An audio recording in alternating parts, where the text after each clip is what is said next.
Bajarê qedîm tarîxî û turîstîk Midyat, Mêrdîn, Vêga ji bo restorasyonê xebat tên kirin temaşevan nîşe. Bi van xebatan wê Midyata kevin bên û kirin. Li gorî astên xwe yên berê. Çav li rê ne bi van xebatan turîzma bajêr jî geştir bibe. Midyada kel xwedî dîrok û çandeke dewlemend e. Di navgel de jî wek neynik ango eynika civakê tê zanîn. Lêbelê ev bajarê xweş û delal bi salan re guherî, xera û deforme bû.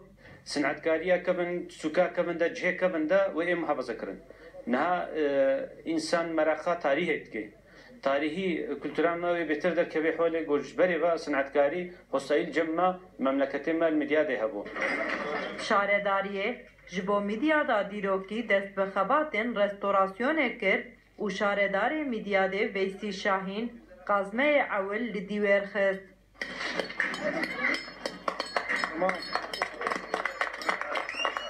Kardeşlerimizden de bu konuda Em ê xebatên xwe xilas bikin û xebatên me wê li gorî eslê avahîsaziya berê bibe. Em ê hemû tiştên zêde û biyanî paqij bikin û Midyadê bikin wekî berê.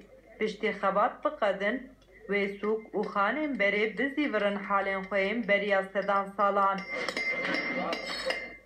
Valla îro ji bo Midyada kem û ji bo Midyada ji bo îstila kem rok xweş îro wê tişkî xweşik çêbibe wê hemû bê wek hevdû deryê wê û şibakê wê û dîwarê wê û tişkî beton wê dekê namîne wê bibe tarîxî dokuya berê a Midyadê. Ew sûkilwê derek gelek muhîm e ji bo ma Midyadiya, ji bo xelkê Midyadiya hemû ji bo turîsta wextê tên lazim e pêşî li wê derê bigerin. Hemû berê ustaya Midyadê kevin Suryanî û Êzîdî, Kurd û Arab hemû bi hevdûre rûr jiyan dibûn esnafî dikirin.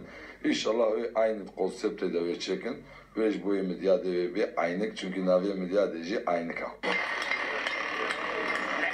Midyadî ji van xebatan gelek razî ne û dibêjin bi saya restorasyonê wê turîzma bajêr geştir bibe.